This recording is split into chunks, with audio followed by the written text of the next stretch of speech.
The big news everyone has been smoking about is that the Mexican lower house voted to approve the legalization of cannabis, a victory for weed activists who have been advocating that approving the drug will reduce crime and help the government in fighting the drug war. The legislation is highly unpopular, with more than 2/3 of Mexicans opposed to the legalization, and opponents argue that it will do nothing to stop the cartels because the market is in the United States. The bill, however, is expected to pass the Senate and be signed by President Andrés Manuel López Obrador. It will become the third country in the world to legalize, behind Uruguay and Canada, with 15 US states having approved recreational marijuana already. And just this morning, New York announced it will legalize. While Democrats in the Senate want to legalize it nationally, there is a possibility the entire continent could be a marijuana heaven very soon. And I'm happy. More weed, more munchies, more brisket sales, right? There's a direct correlation.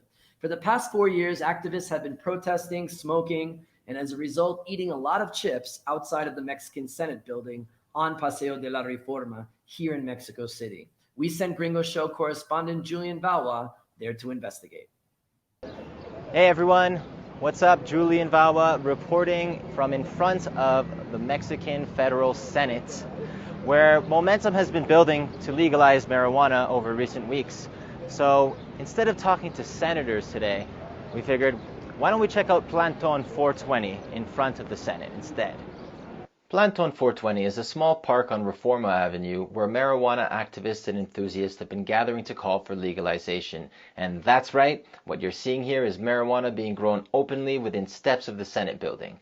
After conducting a rigid and careful analysis, I concluded that I needed to meet with Plantón 420 organizer Miguel to learn more. I am a grower here at Plantón 420, and I've been here since we started the project. Cool, so you could actually grow here. You can grow your own stuff? Exactly, yeah, we do grow our own stuff. We have over 1,000 marijuana plants. Wow, okay. And how did this all get started? This is an important park because there's been tolerance here for about the past 3-4 years. There started being marijuana events where people would just come, do workshops, smoke, talk about cannabis. And here in Plantón 420, since we've started, we have 4 fundamental demands. Freedom of cultivation, being able to grow as much as you want without market, without trying to sell it. Second demand is possession, non-profit possession, without any limit. The third demand is shared spaces for consumers in equality with tobacco consumers, which happens here, as you can see. Right. And our fourth demand is dignified treatment from the state based on scientific evidence instead of prejudice. This is also a space for free possession because police don't check here or outside how much you have. That's what I was going to ask you too. If there's a concern for getting extorted from the police, and I know that not every street corner in Mexico City looks like this, how were you guys able to shield away from the police when you guys were getting started? Well, since the beginning, we've fought this through civil disobedience, guiding us through the law. So it's kind of ironic that we're winning the judicial battles in the Supreme Court when the judicial system is the one that has been failing us for 100 years. We've had to negotiate with the local government, with the mayorship. We had to negotiate with the local police and ask them not to bother consumers. And in some sense, they've been respectful, but at the same time, they ignore anything that happens. So if you see this area around here, right now it's safe, but when we're just a few of us just guarding the space inside, and it's 2-3 o'clock in the morning, there's things that happen outside, violent things, or there might be some type of harassment, and police don't stop, they don't come here. It's like it doesn't exist. Right. So that allows people that are not protesting, that are not fighting for their rights, that are trying to have an antisocial behavior, free space to do it, because you're not going to get arrested. So I definitely learned a lot here today at Plantón 420 or Plantón 420. And I can't help but think of how this could be the beginning of a park in Mexico, or some place where, you know, in other international cities where a lot of people get together and consume cannabis. Feels like this is kind of the start of this. Anyways, back to you, Dan. All right. Thanks, Julian. Joining us now is a member of Plantón 420, Pepe Rivera, who has been involved in the legislation which was just passed. Thanks so much for joining us, Pepe. Pepe, now the legislation would allow adults to use cannabis nationwide. It would grant licenses for producers to cultivate and sell it, and also prioritizes indigenous groups to get the permits first. Did I miss anything here in this legislation? Well, one of the things that they've been talking about the most is 28 grams, no, an ounce that you can carry. But that, as we've been saying, is something that doesn't apply for us for our demands, because what they're doing is they're actually talking about good cannabis and bad cannabis, and they're saying that whatever you grow in your house, you won't be able to take out and basically carry with you. So possession went from 5, which is what you have here in Mexico, to actually 0 grams instead of 28. They're talking about clubs. The idea is the only place you're going to be allowed to smoke outside of your house is basically a cannabis club. So you need to have money to be able to do that. There's going to be a limitation as to how many people can actually become a member of the club. It's only 20 people, which violates your right to freely associate for something that's legal. They're basically saying you can only be a member of one club. So that's kind of like saying you can only go to one church, for example, Right. or be a member of one cannabis club.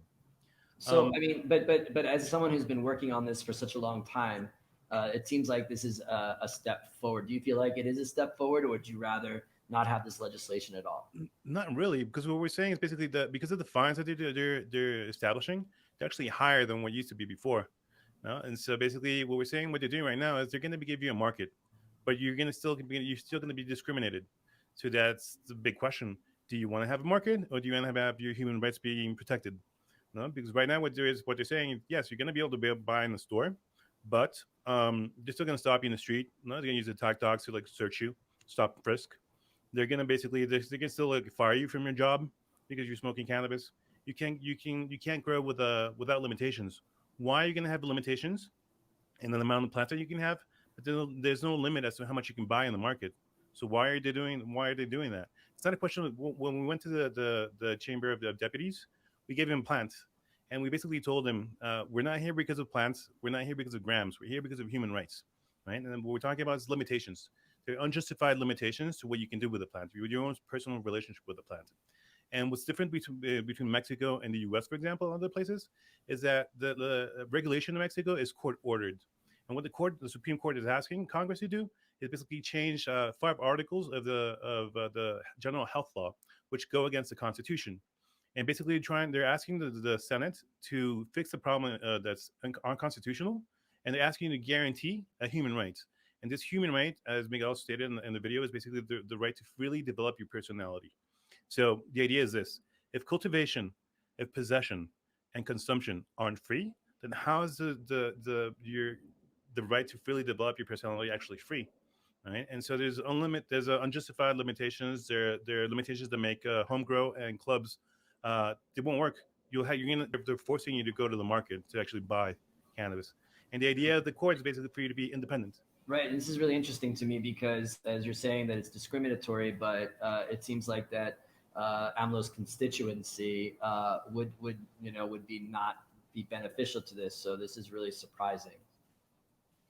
Yeah, I mean, we're actually thinking that even though this is something that it's been tasked, Congress has been tasked with this, but we don't think that the president is actually going to approve this, even if it passes through Congress, because what we saw is the medicinal secondary laws, no, el reglamento basically they had 3 years, and they never published it.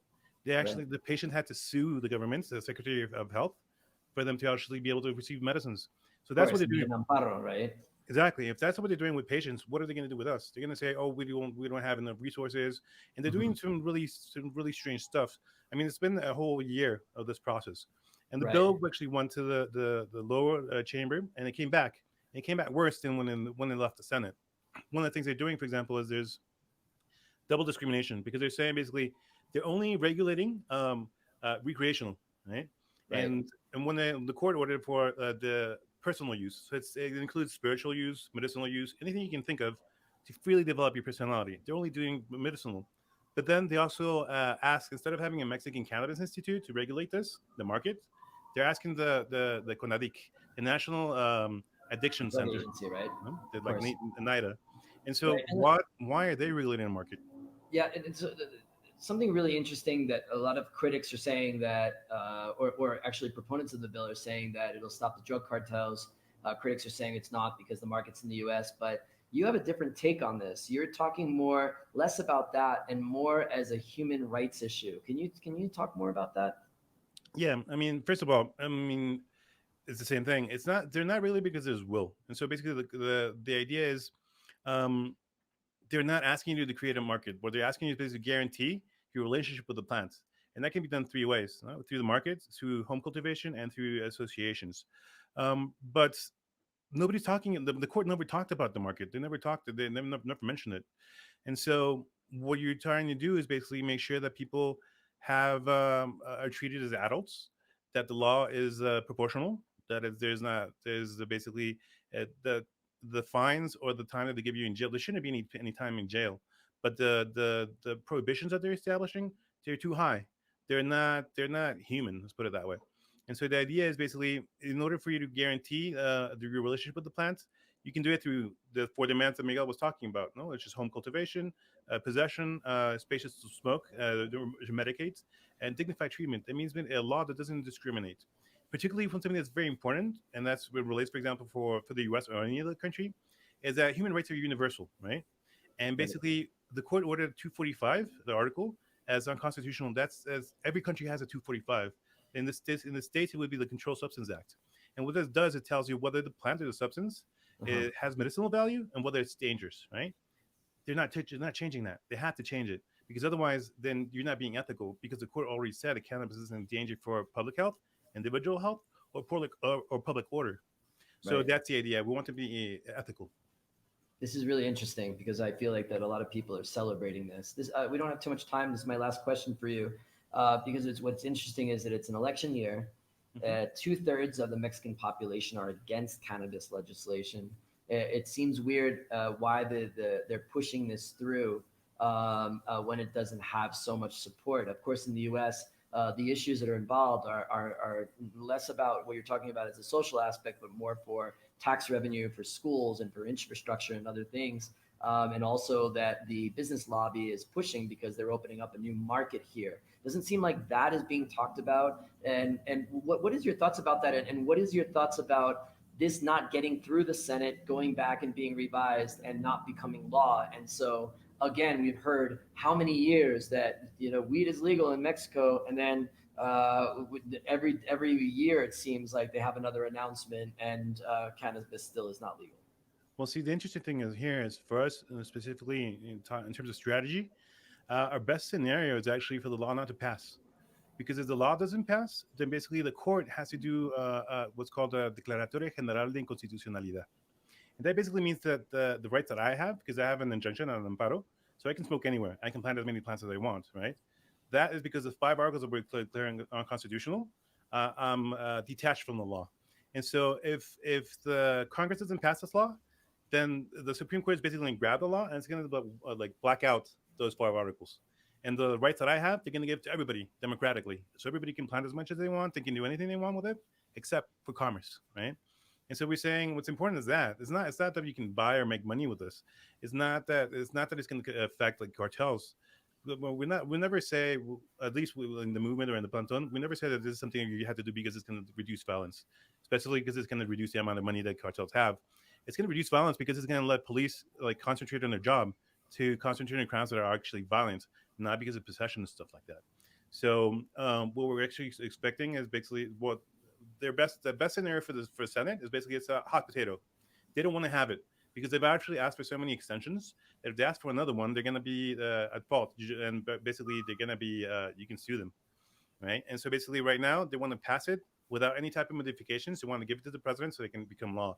If they change anything, it has to go back to the Chamber of Deputies, and then if they change it, then they freeze it for a year, and then basically the court would automatically do the Declaratoria General de Inconstitucionalidad.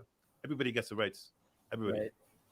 Well, let's hope the best thing happens. It's really interesting. I have two quick questions for you. Do you feel like there's senators that pass every day and are like pretty interested in what you guys are doing? And if I open up a Pinche Gringo there, do you think I'll sell a lot of brisket? I mean, everybody must have the munchies out there, right? Second part for sure. Yes. Great, right? Pepe Rivera, member of Plantón 420. Thank you so much for joining us today on the show. Thank you for having me. Thank you.